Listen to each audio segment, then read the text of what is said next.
Il avance dans la vie avec une boussole sensible et un compas rigoureux. Jamais tout à fait à sa place, mais toujours là où il sent qu'il peut être juste.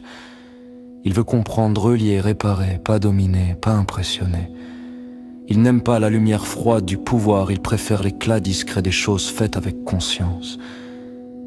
Il cherche le calme et la clarté, mais dans sa tête tout bouge, tout s'entrecroise, tout s'analyse, tout s'interroge.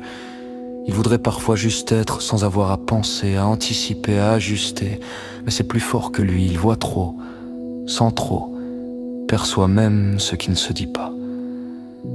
Il aime l'ordre, la précision, les choses carrées, mais l'ordre trop rigide l'étouffe. Il a besoin d'un cadre tant qu'il en est l'architecte. Il a besoin de repères tant qu'il ne l'oblige pas à trahir son rythme intérieur.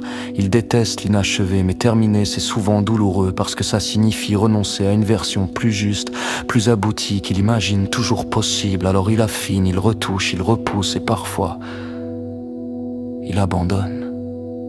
Pas par échec, par fatigue. Il a cette manière étrange de vouloir tout faire bien tout en doutant que ce soit jamais vraiment suffisant. Il veut aller au bout des choses, mais il se méfie des arrivées trop faciles. Il a besoin de temps, mais se juge de ne pas aller assez vite. Il cherche la reconnaissance, mais n'ose pas vraiment la recevoir. Il aime les autres profondément, intensément, mais les autres parfois lui font peur. Pas peur des visages, ni des voix, peur du regard, peur de mal faire, de trop dire, d'être de travers. Alors il reste un peu en retrait. Pas par indifférence, mais pour ne pas déborder, pour ne pas s'abîmer. Il rêve d'un quotidien libre, souple à son image. Mais dès que ce quotidien devient flou, il s'effondre. Il lui faut un emploi du temps qu'il puisse aimer, pas subir. Une vie professionnelle où il puisse respirer sans se diluer. Des relations vraies mais sans pression. De la reconnaissance mais sans exposition. Un entre-deux, toujours entre visibilité et refuge. Il est épuisé parfois, pas d'un travail, pas d'un rôle, mais de devoir tenir sans cesse, sans faille, sans flottement. Comme si toute sa valeur dépendait de sa capacité à ne pas flancher.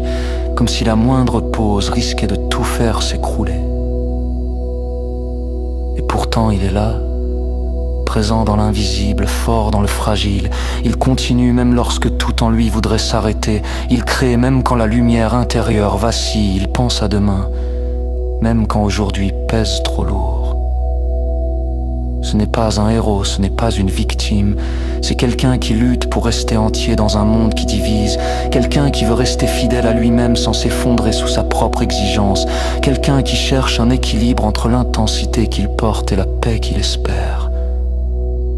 Il n'est pas simple, il n'est pas stable, mais il est vrai. Et c'est déjà énorme.